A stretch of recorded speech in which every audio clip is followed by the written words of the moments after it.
سے، اپنے خالق سے ان کا محبت کا رشتہ ہے اور وہ شدید پیار کرتے ہیں۔ دوسری جانب نبی پاک صلی اللہ تعالی علیہ وسلم نے فرمایا، بخاری مسلم میں معروف اور مشہور اور امت کی جان ہے وہ حدیث کہ سرکار نے فرمایا کہ تم میں سے کوئی اس وقت تک مومن ہی نہیں ہو سکتا جب تک اپنی ہر چیز سے بڑھ کر مجھ سے پیار نہ کرے۔ اللہ سے بھی محبت کرنی ہے اور اللہ کے رسول سے بھی محبت کرنی۔ محبت، اسلام جو ہے یہ محبت کا دین ہے۔ محبت جو ہوتی ہے یہ پورے عالم کو فتح کر دیتی ہے۔ محبت فاتح عالم ہوتی ہے۔ نفرت سے آپ کوئی کامیابی حاصل نہیں کر سکتے۔ محبت ایک ایسی چیز کا نام ہے جو آپ کو دنیا اور آخرت کی تمام کامیابیاں دے دیتی ہے۔ مومن جو ہوتا ہے نا، مومن، اس کا خمیر ہی محبت سے بنایا گیا ہے۔ مشکات میں حدیث ہے، نبی پاک علیہ السلام نے فرمایا، قال المؤمن معلف، فرمایا یہ جو مومن ہوتا ہے نا یہ محبت والا ہوتا ہے۔ اور حضور فرمانے لگے اس بندے میں کوئی خیر ہی نہیں، اس میں کوئی بھلائی ہی نہیں جو نہ محبت کرے اور نہ اس سے محبت کی جائے۔ مومن محبت والا ہوتا ہے، الفت والا ہوتا ہے، پیار والا ہوتا ہے، پریم والا ہوتا ہے۔ وہ بندے میں بھلائی نہیں جو نہ پیار کرے اور نہ کوئی اس سے پیار کیا جائے۔ محبت کا فروغ حسن ہے دین کا۔ آپ دیکھیں نا، نبی پاک صلی اللہ علیہ وسلم نے صحابہ کے بارے میں فرمایا کہ میرے صحابہ سے اس لیے محبت کرو کہ یہ میرے صحابہ ہیں۔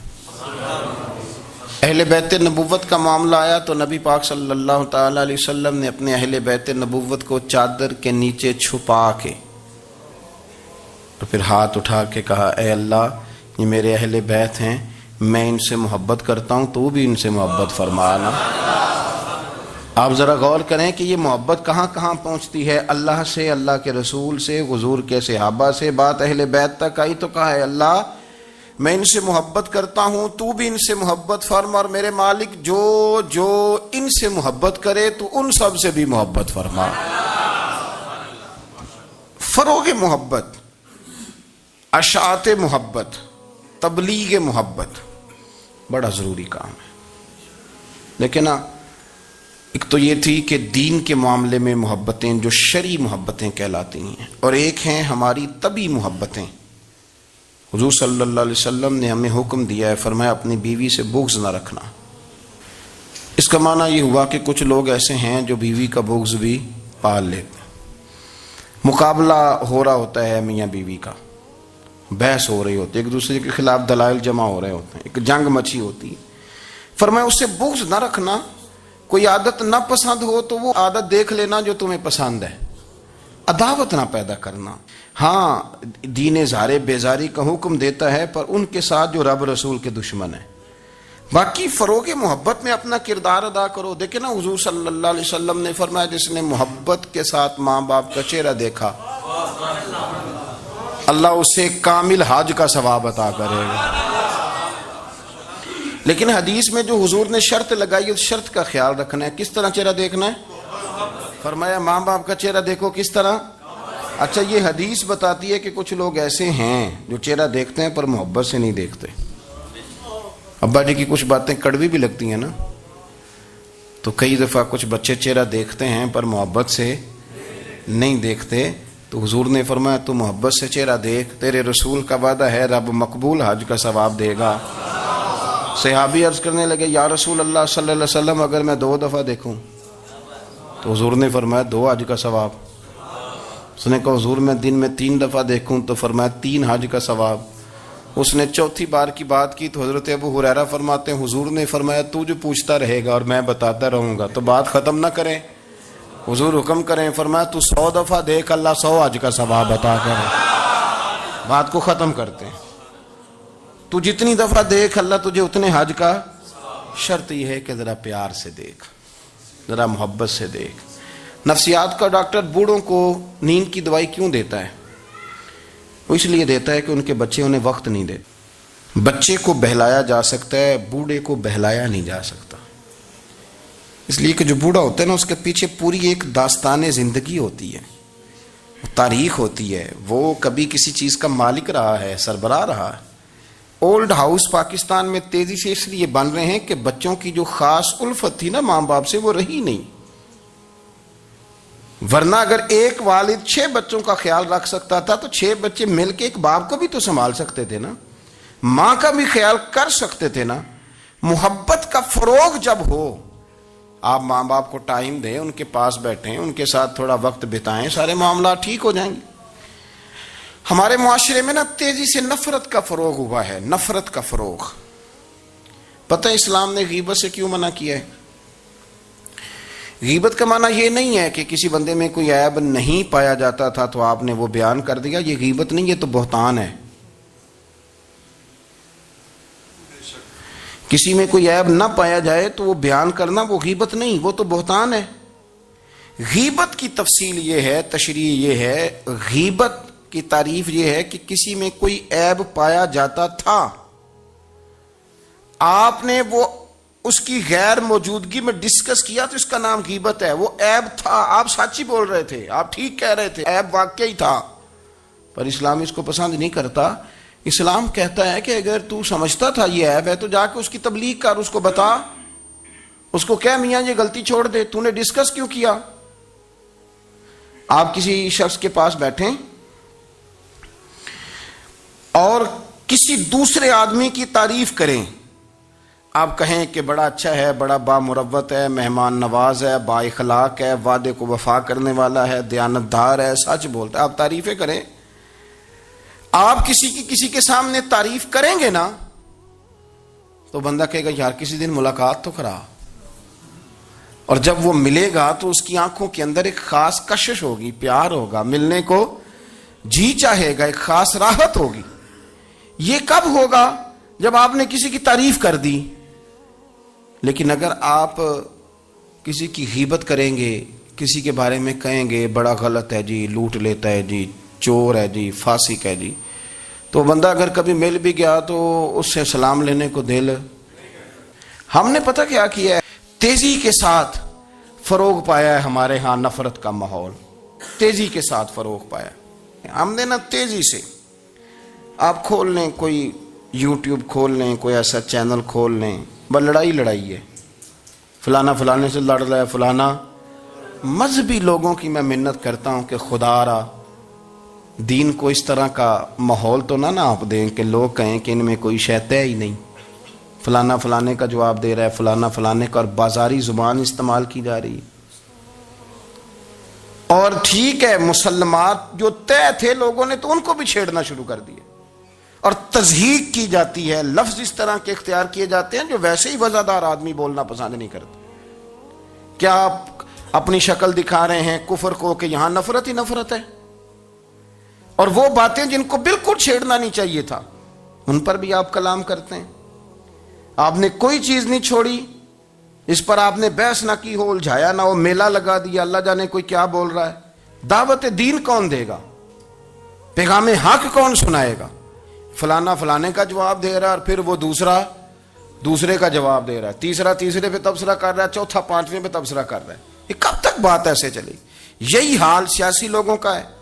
میرے ملک کا جو نوجوان اب بڑا ہو رہا ہے نا، میں بڑی ذمہ داری سے بتا رہا ہوں، وہ جیسے ہی بڑا ہوتا ہے تو وہ سمجھتا ہے میں ڈاکوؤں کے ملک میں پیدا ہوا ہوں، وہ سمجھتا ہے یہ شاید چوروں کی دھرتی ہے، وہ سمجھتا ہے شاید یہاں سب دھوکے باز ہیں. ہم اس طرح سے نچوڑ کے لوگوں کے دلوں میں نفرت بھری ہے، نچوڑ کے کہ لوگ سمجھنے لگے ہیں اس ملک میں تو کوئی بندہ دیانتدار ہے ہی نہیں، کوئی بندہ اچھا ہے ہی نہیں، کوئی بندہ نیک ہے ہی نہیں. مذاق اڑاتے. ایک صاحب میرے پاس آئے ہوئے تھے، کہنے لگے پیر صاحب 11 سال ہو گئے پولیس کی نوکری کرتا ہوں، 1 روپیہ رشوت نہیں لی. وہ چلا گیا، میں نے اسے تھپکی دی تو وہ نکلا ہے، تو ایک بندہ کہنے لگا سب انہیں جو ہوتے نہیں نہ سکتا. میں نے کہا یار تو منشی ہے اللہ کی رحمت کا، یہ میرے رسول اللہ کا دین ہے اور قیامت تک لوگ اس پر عمل کریں گے. اس نے 11 سال کہا، وہ 40 سال بھی کہتا تو میں ماننے کو تیار ہوں. کیوں کچی باتیں کرتے ہیں؟ آپ نے تو تباہی کر دی، کوئی بندہ ٹھیک نہیں بچا، ایسے میلہ لگا ہوا ہے، اس دھرتی کو آپ برا کہتے ہیں، اس کو چوروں کی اور ڈکیت کی اور فراڈ لوگوں کی آپ دھرتی کہتے ہیں؟ یہ وہ دھرتی ہے جس نے داتا گنج بخش علی حجویری جیسے لوگ رکھے ہوئے ہیں، یہ وہ دھرتی ہے جہاں بابا فرید جیسے لوگ بستے ہیں۔ کیا بات کرتے ہیں صاحب؟ یہ اتنے بزرگ ترین لوگ یہاں بستے ہیں اور آپ کیا بات کرتے ہیں؟ اور دیکھیں، میں بالکل ہی غیر سیاسی اور غیر جانبدار رہتا ہوں ملکی معاملات میں، لیکن جس شخص نے پاکستان کو ایٹمی قوت بنانے کے لیے، اب تو بڑی عمارت ہو گئی ہے، غربت میں جس بندے نے کام شروع کیا تھا کہ ایٹمی طاقت بن جائے، اس نے کوئی کام کیا کہ نہیں کیا؟ آپ کو پاورفل بنایا کہ نہیں بنایا؟ کبھی تبصرہ ہوتا ہے اس پر بھی؟ ہمیں لاکھ اختلاف صحیح، ہم بھی بات کرتے ہیں مخالفت میں، لیکن تباہی نہیں اتار دی ہم نے، توہین کر کر کے، نفرت پھیلا پھیلا کے۔ اس سے پہلے جو حکومت گئی شاید اس کا سب سے بڑا مخالف میں ہوں، لیکن ایسا نہیں ہے کہ انہوں نے کوئی کام بھی ایسا نہیں جو اچھا نہ کیا ہو، ایسا نہیں ہے۔ میں ملک بھر میں سفر کرتا رہتا ہوں، میں دیکھتا ہوں بہت ساری جگہیں ایسی ہیں، بہت سارے دیہات ایسے ہیں جس میں بڑے بڑے شاندار روڈ بنائے گئے، کام کیا گیا۔ ان کی 99 خامیاں اپنی جگہ پر، خوبی کا بھی تو ذکر کریں۔ یہی حال اس گورنمنٹ کا ہو رہا ہے، لاٹھ لے کے لوگ ہیں، یہ بھی گندا وہ بھی گندا۔ آپ کس طرح کی بات کر رہے ہیں؟ آپ نے تو ملک کو یہ نام دے دیا ہے کہ یہاں کوئی اچھا انسان بچتا ہی نہیں، مولوی ہیں تو سارے برے ہیں، پیر ہیں تو سارے برے ہیں۔ کیا بات کرتے ہیں صاحب؟ یہ میرے رسول اللہ کی قوم ہے، یہ نبی پاک کی امت ہے، اور حضور نے فرمایا میری امت کبھی گمراہی پر جمع نہیں ہوگی۔ یہ نہیں ہو سکتا سارے لوگ ہی غلط ہو جائیں، لیکن ہم نے تباہی اتار دی۔ جس کے ہاتھ میں سپیکر آتا ہے وہ سب کی پگڑیاں اچھالنا ضروری سمجھتا ہے، جس کے ہاتھ میں قلم آتا ہے وہ کہتا چونکہ میں لکھ رہا ہوں تو میں اکیلا ٹھیک ہوں، باقی سارے غلط ہیں۔ محبت کو فروغ دیں، پیار کریں، اخوت کا رنگ دیکھیں۔ حاتم طائی کی بیٹی مجرم بن کے آئی تھی، مجرم بن کے، کلمہ نہیں پڑھتی تھی، اور اس کو سامنے کھڑے کر کے میرے نبی پاک نے فرمایا تیرا باپ کلمہ نہیں پڑھتا تھا پر اس میں عادتیں اچھی پائی جاتی تھیں، اس کی صفات ٹھیک تھیں۔ یعنی حضور تعریف کر رہے ہیں، نبی پاک تعریف، اور ہماری زبان گونگ ہو جاتی ہے تعریف کی دفعہ۔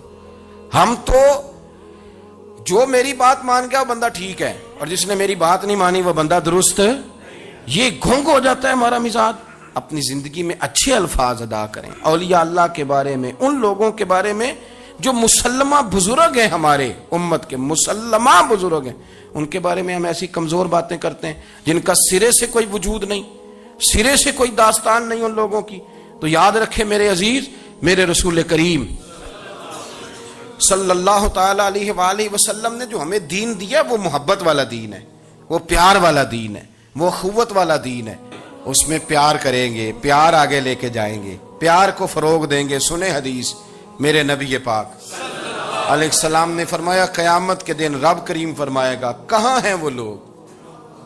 منادی اعلان کرے گا میدان محشر میں، کوئی آدمی اعلان کر وہ کہاں ہیں لوگ؟ اور تو کس کو ڈھونڈ رہا ہے؟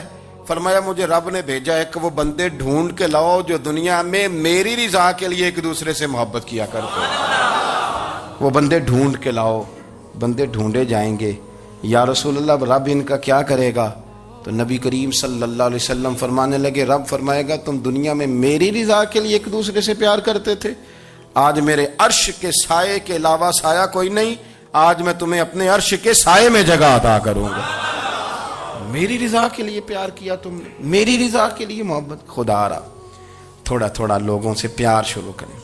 آپ یقین کریں وہ پولیس والے سے آپ کہیں نا کہ تو اپنا رویہ ٹھیک کر، تو کہتے تو انہیں پتہ نہیں بندے کس طرح دا ساڑھنا سلوک کرتے ہیں۔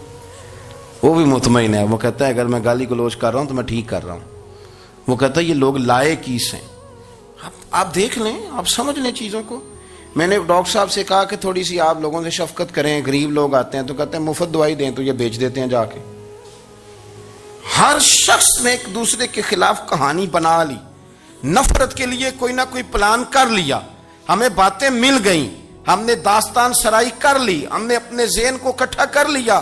مجھے بتلاؤ نا یار، اگر رسول کریم صلی اللہ علیہ وسلم اور باقی انبیاء بھی قوموں کے بارے میں یہ سوچتے کہ یہ بڑے ظالم ہیں، یہ بڑے چور ہیں، یہ بڑے ڈکیت ہیں، یہ بڑے غاصب ہیں، یہ کافر ہیں، منافق ہیں، تو بھلا ہو سکتا تھا، لوگوں کا فائدہ ہو سکتا تھا۔ وہ لوگ بڑے بڑے سخت گیر تھے، پر محبوب نے فرمایا وہ جو کریں گے وہ ان کا انداز ہے، اور ہم جو کریں گے وہ ہمارے رب نے ہمارے ذمے لگا کے بھیجا ہے۔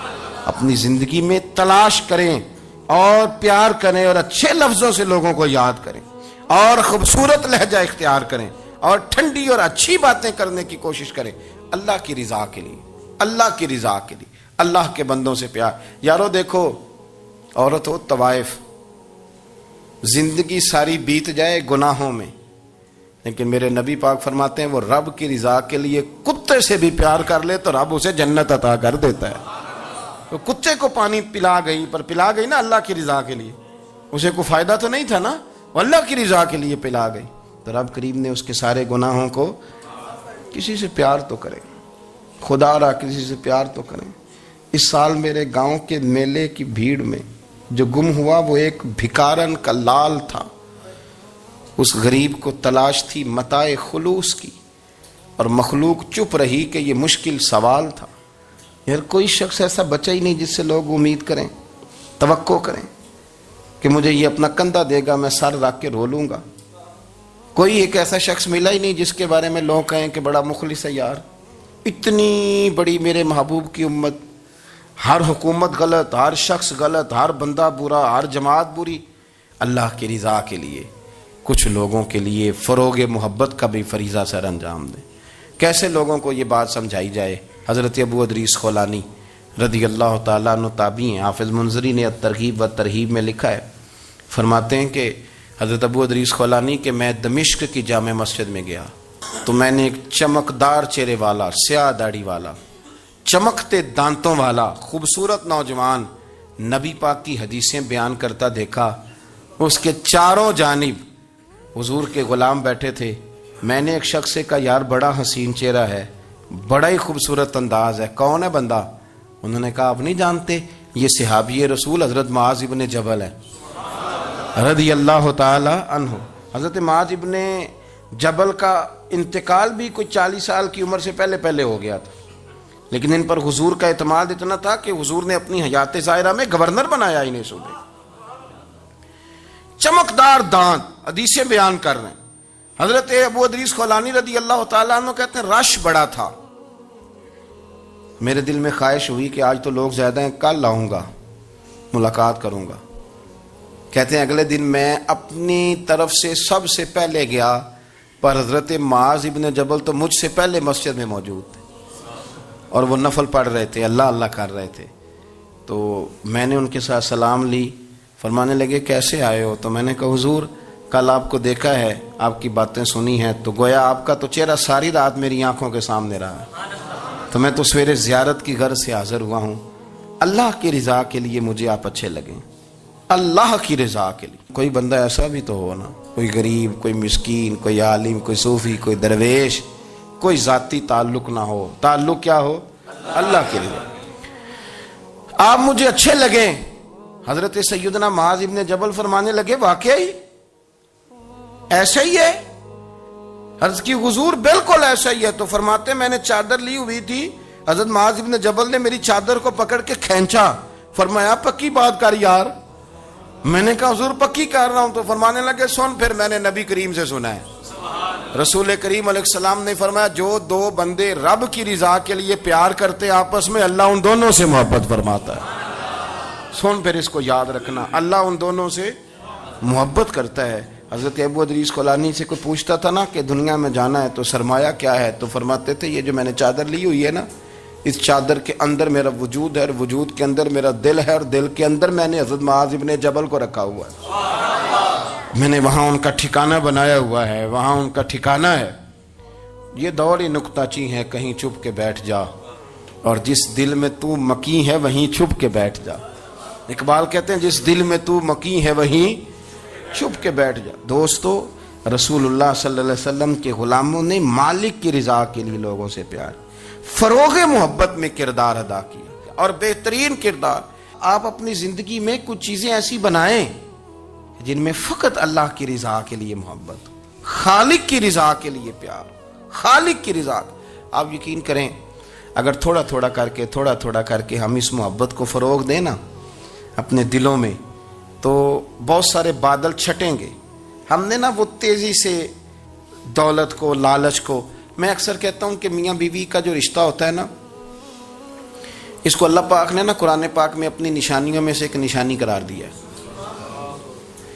ان دونوں کی وجہ سے گھر چلنا ہے، بچوں کی پرورش ہونی ہے، نظام زندگی۔ آپ گھر سکون کے لیے جاتے ہیں، اطمینان کے لیے۔ آپ اپنے گھر کے اندر جیسے بھی ہوں، آپ کہتے ہیں یہاں مجھے کوئی پریشانی، یہ میرا اپنا بیڈ ہے، اپنا بستر ہے۔ لیکن اگر اسی رشتے میں جب آپ بیج بوئیں تو سب سے پہلے دولت کا بوئیں۔ اگر لڑکے والے یہ لالچ کرتے ہیں نا لڑکی کیا لے کے آئے گی، تو لڑکی والوں کا بھی لالچ ہوتا ہے کہ لڑکا کماتا کیا ہے۔ ان کو بھی پتا ہوتا ہے کہ کتنے پیسے لاتا ہے، کیا کمائی ہے، کتنا کچھ جھاڑو پھیر لیتا ہے۔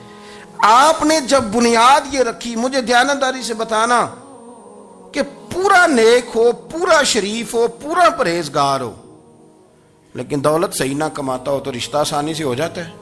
وہ بس سارا کچھ ٹھیک ہے، صرف کمائی تھوڑی سی کم ہے، وہ مشکل سے گزارا ہوگا۔ وہ کہتے ہیں نہیں جی نہیں، بھوکے تو نہیں نہ مرنا۔ کیوں؟ ہم نے اس کے اندر جب دولت کو شامل کر لیا، آ گئی دولت، تب جس رشتے کی بنیاد ہی دولت پہ ہوگی، وہاں آپ وفا تلاش کریں گے، وہاں آپ خلوص تلاش کریں گے، وہاں ہم للہیت تلاش کریں گے۔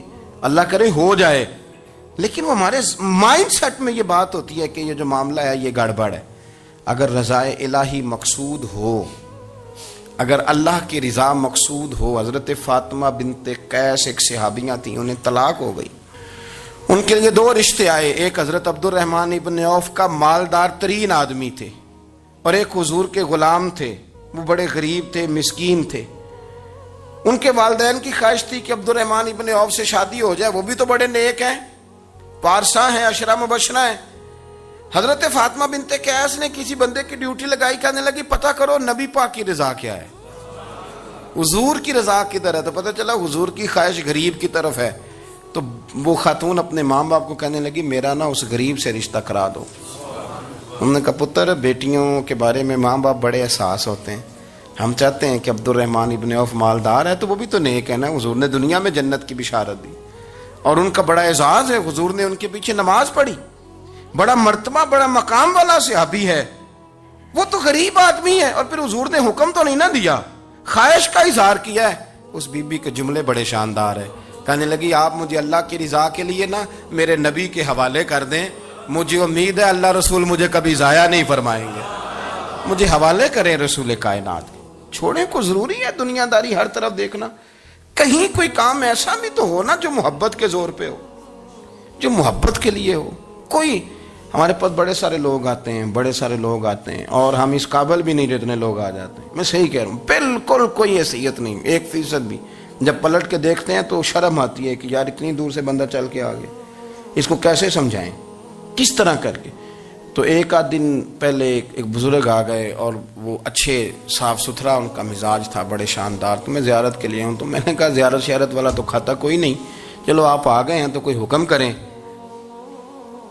تو کہنے لگے کوئی حکم نہیں، میں اللہ کی رضا کے لیے آیا ہوں۔ یہ کوئی تقریر نہیں تھی، کوئی خطبہ نہیں تھا، نہ ان کے سامنے سپیکر تھا، نہ وہ شور کر رہے تھے، نہ وہ نعرے لگوا رہے تھے، نہ وہ ہاتھوں پہ ہاتھ مار رہے تھے، اور اس بندے نے کہا اللہ کی رضا کے لیے آیا ہوں، تو وہ بھی رو پڑے تو میں بھی رو پڑا، ختم ہو گئی بات۔ اب بات کو سمجھیں، یہ اتنا تگڑا رشتہ ہے نا یار، کسی رشتے کے بیچ برادری ہوتی ہے، کسی رشتے کے بیچ خاندان ہوتا ہے، کسی رشتے کے بیچ قبیلہ ہوتا ہے، کسی رشتے کے بیچ رنگ نسل ہوتی، وہ کتنا تگڑا رشتہ ہے کہ دو بندوں کا رشتہ ہو، ایک بیچ میں خدا ہو، دوسرے محمد مصطفیٰ ہو، آپ کتنا اسے مضبوط رشتہ سمجھیں گے جس کے بیچ اللہ رسول ہو۔ اتنا تگڑا رشتہ، اتنا مضبوط تعلق، اتنی وسعت اس کے اندر، اللہ کی رضا کے لیے۔ حضرت موسیٰ کلیم اللہ علی نبینا علیہ الصلوۃ والسلام سے رب کریم نے فرمایا، کہا اے موسیٰ میری رضا کے لیے بھی کوئی کام کیا ہے؟ حضرت موسیٰ علیہ السلام نے عرض کی یا اللہ میں نے تبلیغ کی، تو فرمایا وہ تو آپ کی ذمہ داری تھی۔ امام غزالی نے روایت لکھی ہے، اے اللہ میں نے آپ کے تمام احکامات پہ عمل کیا، موسیٰ وہ تو آپ نے کمال کیا، اللہ کے پیغمبر ہیں، تو میری رضا کے لیے تو یا اللہ تیری رضا کے لیے کیا ہے؟ تو رب کریم نے فرمایا کسی بندے سے صرف اس لیے پیار کیا ہے کہ وہ اللہ کا بندہ ہے، فقط اس لیے پیار کیا ہو کہ وہ اللہ کا بندہ ہے فقط اس لیے. میرے عزیز آپ بات کو سمجھیں, زندگی میں فروغ محبت پر کچھ کام کریں, کچھ تھوڑا سا کوشش کریں گرد جھاڑنے کی, کچھ گرد جھاڑنے کی. ہم نے نا ایک سٹیٹس بنا لیا ہے. اب تو مسلمان پہلے فرقوں میں بٹے, قبیلوں میں بٹے, اب شہروں میں بٹ گئے. آپ کبھی گجرانوالا کے لوگوں سے پوچھو نا گجرات تو کہو ہو گجرات والے تو اللہ بچائے, کہتے ہیں کہ نہیں؟ گجرات کے لوگوں سے پوچھے گجرانوالا تو کہتے ہوتے کھاندے ہی بڑا نے, کس کی بات کر رہے ہیں. تو گجرانوالا والوں سے پوچھیں لاہور والے کہتے توبہ لاہوریا جی. صحیح کون ہے؟ کوئی بھی نہیں. کیوں؟ اس لیے کہ ہم نے ہر شہر کے لیے کہاوت بنا لی ہے. میں صحیح کہہ رہا ہوں, ہر قبیلے کے لیے کوئی نہ کوئی. یہ ہم نے ظلم کیا اپنی جان, یہ ہم نے زیادتی کی. کہانیاں بن گئی, کہاوتیں بن گئی شہروں کے لیے, علاقوں کے لیے, قبیلوں کے لیے. مقصود کیا تھا؟ کسی طریقے سے نفرت پروان چڑھے. کھانا ہے نا, کھانا تو آپ جو کھانا کھاتے ہیں وہ اپنے ذائقے کے مطابق کھاتے ہیں. سندھ کے لوگ جو کھانا کھاتے ہیں وہ اپنے, آپ کا کوئی حق نہیں آپ ان کے کھانے پر تنقید کریں, اس لیے کہ ان کا ذائقہ وہ ہے. اور ان کا بھی کوئی حق نہیں وہ آپ کے کھانے پر تنقید کریں, اس لیے کہ آپ کا ذائقہ. لیکن طنز کرتے ہیں. جو بات سمجھانا چاہتا ہوں وہ یہ ہے کہ ہم طنز کرتے ہیں, تنقید کرتے ہیں. تضحیک آمیز لہجہ ہمارا ہوتا ہے. اس لہجے کے اندر کمزوری ہوتی ہے, اس کے اندر اس طرح کی بناوٹ ہوتی ہے کہ محسوس ہوتا ہے کہ ہم سامنے والے کو بڑا نفرت کی نظر سے دیکھتے ہیں. یہ رویہ کبھی اختیار نہ کریں. اپنی زندگی میں کوشش کریں خلوص کے ساتھ, للہیت کے ساتھ. میرے نبی پاک علیہ وسلم نے صحابہ سے پوچھا تھا بتاؤ دین کی مضبوط گرہ کون سی ہے, مضبوط گرہ دین کی. تو ایک صحابی نے کہا یا رسول اللہ نماز. 5 وقت مسلمان جمع ہوتے ہیں, ایک دوسرے کا حال احوال پوچھتے ہیں, تو اس گرہ میں مسلمان بندے رہتے ہیں. حضور نے فرمایا تم نے بات ٹھیک کی پر میری مراد کو نہیں پہنچے. ایک صحابی نے عرض کی یا رسول اللہ صلی اللہ علیہ وسلم زکوٰۃ, امیر غریب کو زکوٰۃ دیتا ہے تو دونوں کا رشتہ مضبوط ہو جاتا ہے, تو یہ بہت بڑی گرہ ہے. تو حضور نے فرمایا بات تمہاری ٹھیک ہے پر تم میری مراد کو نہیں پہنچے. تو تیسرے نے عرض کی حضور حج, مختلف رنگوں کے, قبیلوں کے, نسلوں کے, علاقوں کے لوگ آتے ہیں, ایک ہی لباس پہنتے ہیں, ایک ہی بولی بولتے ہیں, لبیک اللہم لبیک. تو یہ بہت بڑی مضبوط گرہ ہے. تو نبی پاک صلی اللہ علیہ وسلم نے فرمایا بات تمہاری ٹھیک ہے پر تم میری مراد کو نہیں پہنچے. تو صحابہ نے عرض کی حضور پھر آپ ہی بتا دیں کہ اسلام کی مضبوط گرہ کون سی ہے جس میں مسلمان جڑ جائیں گے. نبی پاک نے فرمایا مضبوط گرہ محبت ہے. اللہ کی رضا کے لیے پیار کرو, لوگوں سے پیار کرو. کوئی بندہ پھر تمہیں تلخ بھی ملے گا نا, تو تم چونکہ اس کے لیے نہیں کر رہے اللہ کے لیے کر رہے ہو, تو پھر تمہارے لیے سہنا بھی آسان ہو جائے گا, دیکھنا اور پرکھنا بھی آسان ہو جائے گا. رضائے الہی کی خاطر لوگوں کا پیار. بخاری مسلم میں ہے نبی پاک علیہ السلام نے فرمایا ایک شخص اپنی بستی سے چلا لمبے سفر پہ دوسری بستی جانے کے لیے, تو رستے میں فرشتہ ملا انسانی شکل میں. اس نے پوچھا کہاں جا رہے ہو؟ اس نے کہا اپنے بھائی سے ملنے جا رہا ہوں. فرشتہ پوچھنے لگا اس کا کوئی احسان ہے تمہارے اوپر, کوئی لین دین ہے؟ اس نے کہا نہیں. تو کہا پھر کیوں اتنا لمبا سفر کر رہے ہو؟ تو کہنے لگا یار میں اللہ کی رضا کے لیے اس سے پیار کرتا ہوں, اللہ کی رضا کے لیے, تو اس لیے جا رہا ہوں. تو سنیں یہ بخاری مسلم کے لفظ ہیں. حضور فرماتے ہیں وہ فرشتہ کہنے لگا سن پھر میں انسان نہیں میں فرشتہ ہوں, اور مجھے رب کریم نے بھیجا ہے یہ کہنے کے لیے کہ اگر تم دونوں اللہ کی رضا کے لیے ایک دوسرے سے پیار کرتے ہو تو اللہ تم دونوں سے پیار فرماتا ہے. اب یہ محبت فروغ کیسے پائے گی؟ اس کے لیے ایک تو یہ کہ اپنے دل کو تھوڑا سا سمجھائیں. آپ ارادہ کر لیتے ہیں نا, جب ذہن بنا لیتے ہیں کہ میں نے کوئی خدمت کرنی ہے, ذہن بن گیا, تو پھر اس کے لیے 2-3 لاکھ روپے 4 لاکھ روپے لگانے کی ضرورت نہیں ہوتی. پھر بندہ سٹاپ پہ کھڑے ہوئے کسی بابا جی کو پوچھتا ہے کہاں جانا ہے, تو کہتے ہیں میں نے ذرا یہاں قریب ہی جانا ہے, رکشہ تلاش کر رہا ہوں. تو آپ کا ذہن بن گیا نا خدمت کرنے کا. تو موٹر سائیکل بھی بٹھایا تو گھر چھوڑا ہے, واپس آئے تو دل بڑا ٹھنڈا تھا. لیکن آپ یہ بھی کہہ سکتے تھے کہ بابا جی بچے کیا کرتے ہیں, میں سعودی عرب میں, تو یہ 200 روپیہ رکشے کو دیں, گھر چھوڑ آتا ہے. بچے اتنا کماتے کس لیے؟ دونوں باتوں میں فرق ہے. میری بات کی سمجھ آ رہی؟ آپ اللہ کی رضا جب اپنا لیتے ہیں تو پھر کوئی کہانی جنم نہیں لیتی. لیکن جب یہ رنگ نہیں ہوتا پھر کہانیاں ہیں، پھر داستانیں ہیں، پھر بڑے بڑی باتیں، پھر بڑے بڑے لمبے لوگوں کے پاس پلاننگ ہے. اس طرح نہ کریں. پیار تقسیم، اور ایک تو یہ کہ خود اپنے دل میں اچھی سوچیں رکھیں، دوسرا یہ کہ لوگوں کو بھی کہیں. جب آپ کے سامنے لوگ بات کر رہے ہوتے ہیں نا، میرے سامنے ایک صاحب نے کہا کہ وہ ہمارے جو محلے کی مسجد ہے نا، اس کا خزانچی مولوی صاحب کے ساتھ مل کے 40 لاکھ روپیہ کھا گیا. میں نے اسے کہا یار بڑی پکی فگر یاد ہے تجھے، پورے 40 لاکھ ہی کھا گئے اور طے ہے. تو میں نے کہا کوئی اس کی دلیل؟ کہنے لگا جی وہ بڑے پیسے کھائے ہیں، سب کو پتہ ہے. میں نے کہا سب کو پتہ ہونا کام نہیں، اس پر باقاعدہ شرعی گواہ ہونے چاہیے. کہہ دیتے ہیں نا ہم. میں نے اسے کہا کہ چلو چھوڑو ساری باتیں، تم نے کتنے دیے تھے؟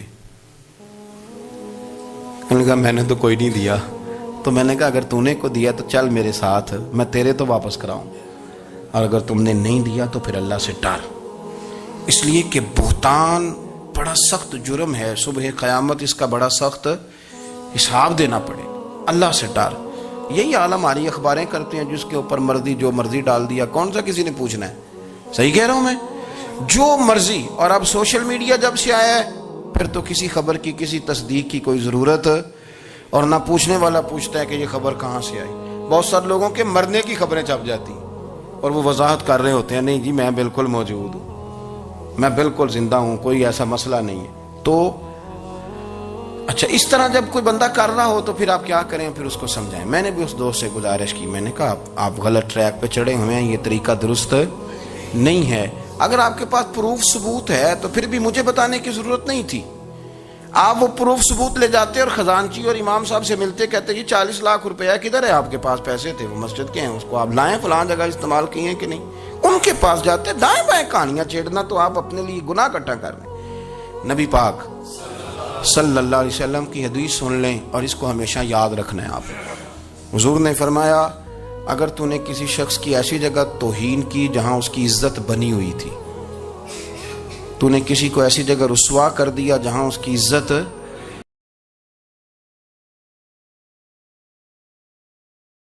کافر اسی پچ ہو گیا، پھر تشبیہ مسلح کی کرنا، اساں ظاہر نو رب من آئے، باطن دا اللہ کی کرنا، اساں ظاہر نو رب من آئے، باطن دا اللہ